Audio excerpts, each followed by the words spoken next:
আমি টাকা জমাচ্ছি।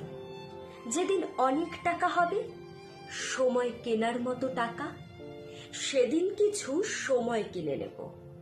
যারা প্রতিদিন, প্রতি মাস, প্রতি বছরে বলে যায় খুব ব্যস্ত, একদম সময় পাই না, কাজের চাপে মনে থাকে না, তাদের সেই কেনা সময় ধার দেব।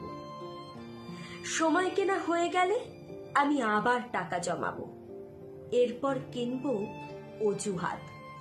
পৃথিবীর সমস্ত অজুহাত কিনে জমা করব। সময়ের অভাবে, অজুহাতের কারণে কেউ যেন আর প্রিয় মানুষদের ভুলে না যায়। তাই অফুরন্ত সময় আর শূন্য অজুহাতের এক পৃথিবী বানাবো।